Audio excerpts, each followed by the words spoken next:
Hey everybody, it's Chris. So I got a great idea from one of my viewers to show you how to make one of these spinnerbaits. So I'm gonna take a slight pause from my 5-part series to show you how to make a spinnerbait. And I'm gonna make this exact bait, and it's as a gift from my father-in-law for over the holidays. So I have 3 tools that I use. I've got this wire bender. If possible, I'll try to find the link on Amazon, but this thing is great. I'm not sure if it'll quite focus, but it's basically got 6 different sizes to bend, which works great depending on whether you're tying or making a 1/8, quarter, half, 3/8, or even 3/4 spinnerbait. You can choose a different bend. And then, of course, to get the blades on, I got a split ring pliers. And then I've settled on using this type of pliers. It's got the side cutters built in. These generally work good. And if you've seen any of my EDC videos, I really don't use the normal pliers anymore. I use these or the tongue and groove style. So those work great for closing the loop to hold the trail blade on. So how I start is initially what I did is I got to bend the wire to shape and cut it to length. So what I probably originally started, since I fish war eagles a lot, probably just started with war eagle. I kind of do it by feel nowadays. As you can see, this is both are 1/4 ounce baits. This one's more of a compact. So what I'll do is just get the angle the same.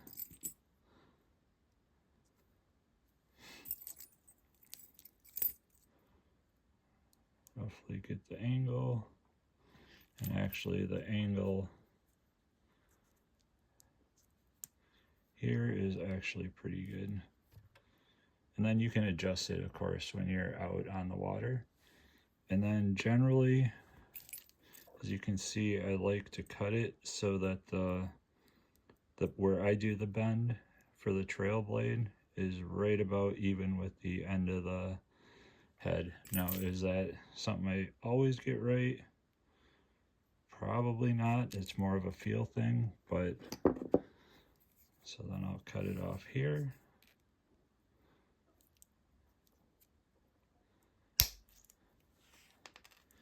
Set that piece of wire aside, not throw it on the floor. All right, so this is again a 1/4 ounce bait. So generally what I'll do, since I'm using a number 2 Colorado as a lead blade, I will go with probably a number 2 clevis.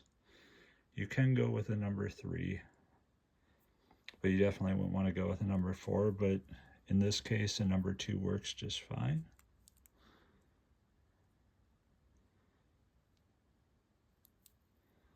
All right, so then you just get the clevis on the blade. So then what I always do when I put it on, I've kind of got the cupped part of the blade in my thumb. So then when you slide it on, you always want the cupped part of the blade.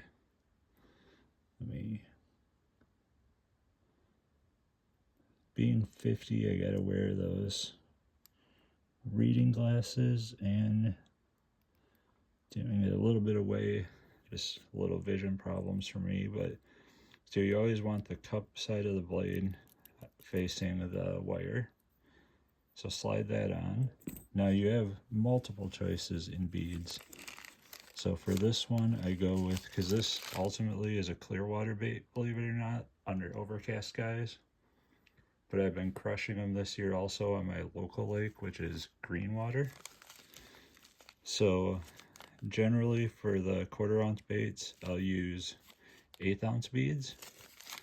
And for the larger baits, I'll use 5/32.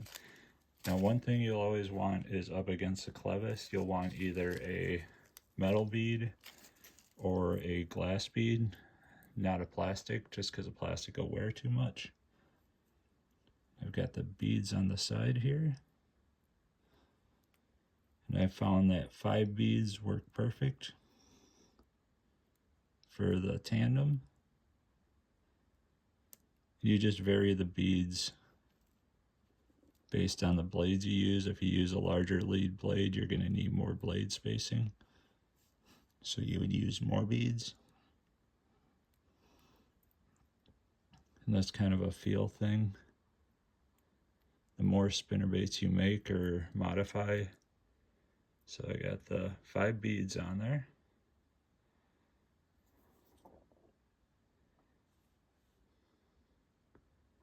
Camera's not really wanting to focus correctly. So then, as far as split rings go, I'm on low battery, so I'll have to trust my camera here. There we go. That was a technology problem, so I apologize for that, moving the camera there. So I take the split ring, and generally I buy my split rings from Lure Parts Online, and I buy the American-made ball bearing swivels, not the Sampo super expensive ones.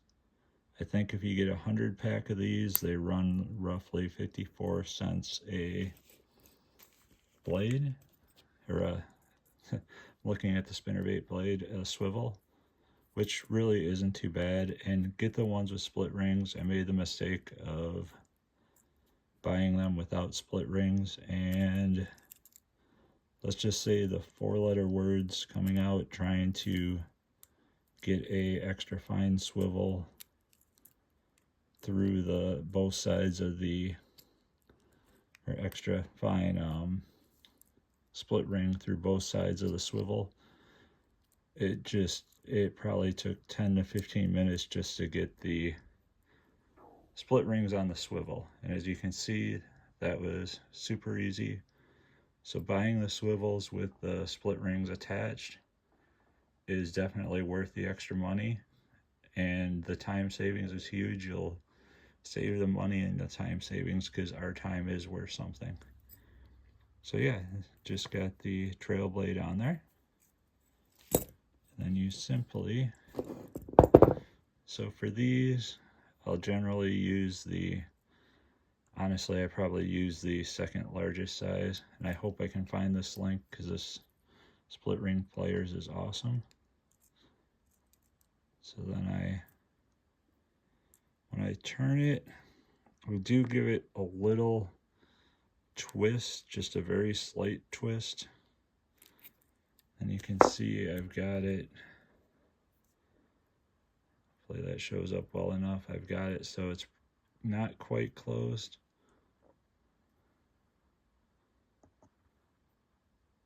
There we go. So it's not quite closed. Then I can take and put the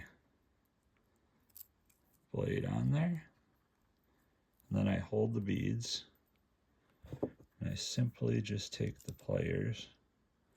And initially, I kind of go on the lead end here to kind of make sure it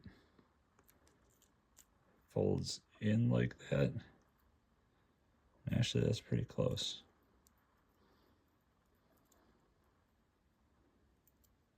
And then I do fold it, have it come back over the wire just a little bit. But as you can see, it's pretty tight.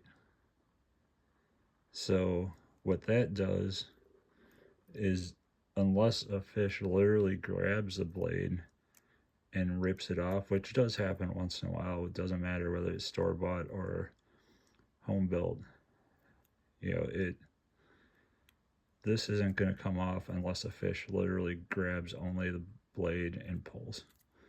So, but you do want it to hold over a little bit, and you don't catch weeds on this because this blade will protect it. Where you're going to get weeds, and you see this on all spinnerbaits, is on the swivel.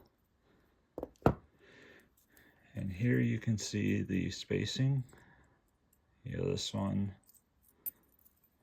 so I hook myself, is actually quite spaced. Honestly, I could probably have gone 4 beads, but the 5 bead configuration has worked well, because it is okay long as I usually had the tail of the blade covering just over the swivel, is about as far down as I will go with the trail blade.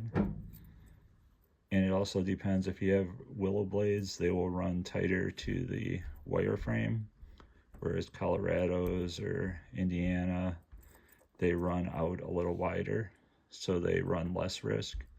Probably the ones that are going to tangle the most or hit the most would be double willows. And then simply to finish it up, just take the skirt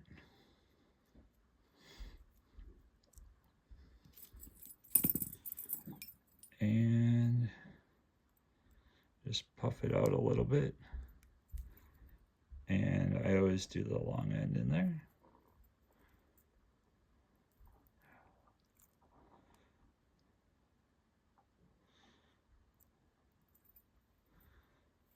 There we go.